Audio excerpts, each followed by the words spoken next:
Welcome to part 3 of our Linkin Park Discography tour. Last week we went through Hybrid Theory and the events leading up to that killer record.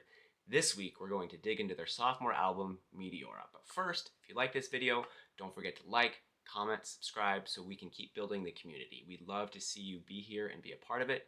So with that, let's get into it. Now, before we deep dive into the album though, we need to talk about the name of the album, Meteora. Where does it come from? The word itself caught Mike Shinoda's attention because he felt that it sounded huge. Meteora is actually a large rock formation in Greece that has a monastery on top of it. It is big, awe-inspiring, and historically significant, much like this Linkin Park album.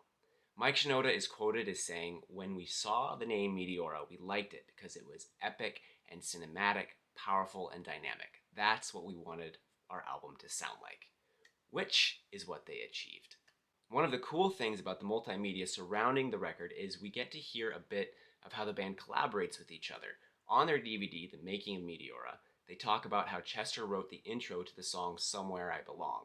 The problem, though, was that it sounded too folk rock for what the band was going for, so Mike and Joe Hahn decided to remix it. They took the chord progression Chester had written, recorded it backwards, cut it into pieces, and then flipped it back around again to give it a sweeping sound. The band started writing Meteora on the tour bus while they were on tour in support of the album Hybrid Theory. They were able to put together a large amount of music before they headed into pre-production at Mike Shinoda's home studio. When they were deciding what producer to use, they figured the best bet was to get Don Gilmore to produce again, because at this point, he understood the vision of the band and knew how to achieve the sound that they envisioned for the record. Now, this did come with its rough spots too, because once again, Don insisted on major rewrites to the lyrics. This time around, though, the band understood him a bit better, and the clashing that happened on Hybrid Theory was almost completely absent during the Meteora sessions. Once they hired Don, he recommended that they go into the studio 2 weeks from the date that they hired him, which this was just after they had finished the Reanimation record, so this was a super quick turnaround for them on working on the albums. They went into the studio and had an estimated 80 songs to choose from that they could work through. Not only did they have this mass amount of songs to choose from, they also gave their mixer Andy Wallace a lot to work with. According to Mike Shinoda, each sound on a song gets its own track, and some songs ended up with over 60 tracks on the songs, which means they were working with a massive amount of sounds compiled onto this record. Andy Wallace was definitely the man up to the task, though. He'd been a mixer for most of his career and had mixed for bands such as Slayer, Sepultura, Rage Against the Machine, Bad Religion, and even mixed Nirvana's groundbreaking record, Nevermind. In addition to numerous other hit records, his level of expertise cannot be overstated, and the resulting mix for Meteora continued his legacy as an epic mixer. Fun little and important fact, during the recording process, it had become widely available to use DJ CD players to do scratching on albums. This made the process much simpler instead of having to get vinyl records to scratch for the process, which is kind of cool. Linkin Park being a band that tried to ensure that the images that went along with the record were top-notch, they took a break during recording to have an art day that was documented so that way fans could see the process of creating their album art. An artist by the name of Delta was hired to do the painting for the album, and in the process, as he was spray painting one of the projects, photographer James Minchin captured a photo of Delta that ended up being used as the album cover. The process was almost complete, but there was an issue. Their deadline was approaching, there were still vocals that needed to be recorded, and unfortunately, Chester got sick. So now there was stress in the air. So what they ended up having to do was get Chester to record his vocals while the record was being mixed. So when they went to New York to work with Andy Wallace on mixing, they did just that, which normally is not done, but they did it and they were successful and made it happen. March 25th, 2003, Meteora was released. Even though it didn't reach the same level of success that Hybrid Theory did, it still sold over 8 million certified units worldwide and achieved multi-platinum certification. Personally, having listened to Hybrid Theory and Meteora back to back, Meteora to me feels more artistic, and since they had been through the recording process already, I feel that when they made Meteora, they were able to achieve a more organized and put together album. I love both records, but I think this one achieved a level of excellence that Hybrid Theory could have achieved if it was made after they had gained experience. But with that in mind, let's get into the album. Forward is one of the coolest album intros of all time. To achieve part of the sound, they actually were beating a CD burner that had consistently malfunctioned while they were working on the album. Mike had said, I put it to the side knowing that I was going to beat it with a baseball bat, and that's what I did. I smashed it with a baseball bat on a metal table.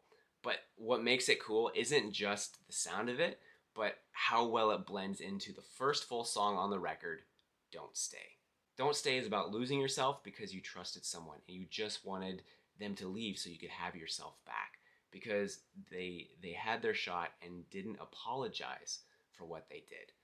Musically, Joe Hahn gets started early on the record, beginning on this song with heavy scratching at the beginning of the track. This song is more rock forward because we don't get any rapping from Mike on this song, but going from there, it leads into Somewhere I Belong. And right off the bat, we get that sweeping sound that Mike talked about when they were writing the intros for this song. Mike starts out with a small rap, but feels less like a rap and more like a drawn out way of singing. And overall, this song feels more like a straightforward rock song with some metal elements throughout. But then we get into the song Lying From You. We get back to more of a hybrid theory style with a bit of a Meteora sound, heavy electronic, and a Mike Shinoda rap. And Chester, up to this point, has not done as much straightforward screaming and have kept it mainly mixed with his singing vocals until the end of this song, where we get our first taste of his heavy screams. Next up, Hit the Floor. Have you ever had someone in your life that lies and deceives you and talks bad about you behind your back, but you protect them anyway? This song goes over feelings of being backstabbed by someone you protect, regardless, and in the end, they end up losing it all. Musically, the song builds up over the 2.5 minutes it's playing until it's at its heaviest point. Then the ending of the song, after the vocals stop, has a really cool rock, sort of kind of techno breakdown before moving into Easier to Run. Easier to Run is one of the mellowest songs in the record, but thematically hits hella hard. Chester is singing about facing himself. There comes times in people's lives where they have to decide, are they going to grow as a person or do the easier option and run? Not everybody has the same amount of trauma, but pretty much everybody can pinpoint a time in their life, whether big or small, where they have come to this decision point. And it is much easier to run, but the best option isn't always easy. Then we move into the song Faint, and this song has such a high energy level. The balance of Mike's rapping and Chester singing and the incredible screaming in the middle of the song propels the album to the next level. It has an awesome drum solo at the very beginning and some really interesting sound effects at the beginning as well. I'm guessing that's the courtesy of Joe Hahn. But from there, we move into the song Figure 9. The guitar part is excellent, giving the illusion that the sound keeps moving from left to right and back and forth. And the song is about becoming what you hate because you left your guard down and started flirting with your own dark side and allowed someone to influence you. Speaking of influence, Breaking the Habit is next. And this is one of my all-time favorite Linkin Park songs. The feeling of always being in conflict, whether it's between two friends, family members, or even at war with yourself, it is a very hard place to be. And this song expresses that pain and the desire to break the habit of being a part of that chain. Then we move into From the Inside. Sometimes trusting people can be exhausting, especially when that person is untrustworthy. And in this song, Chester is singing about throwing it all away and not trusting that person anymore, not giving himself over to that person emotionally. Nobody's Listening is one of the most unique songs on the record. Throughout the track, there is a shakuhachi being played by David Zasloff.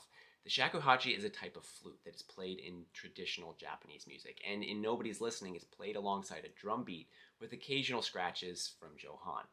Lyrically, this is mostly rapped by Mike and talks about coming up in the music industry with all of the haters saying it can't happen, and also addresses that the fuel for a lot of his music is his anger and frustrations. Then we get into the second to last song, Session.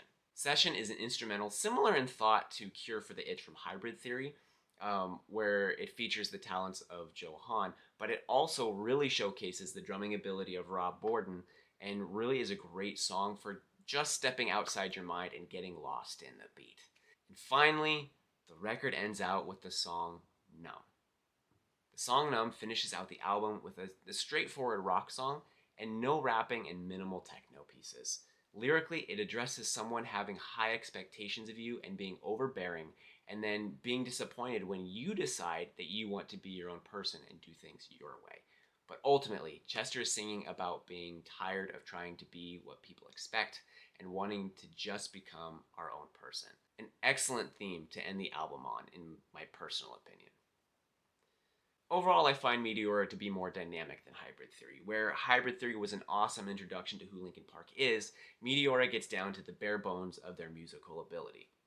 When they were recording in the studio, they gave it their all because they wanted their second album to not flop like so many sophomore albums do for a lot of bands. It does feel like Mike raps less on this record, but we still get a good amount of vocals from him. And Johan's abilities as a DJ shine through more so than they did on Hybrid Theory. And Chester's vocals are still strong and powerful.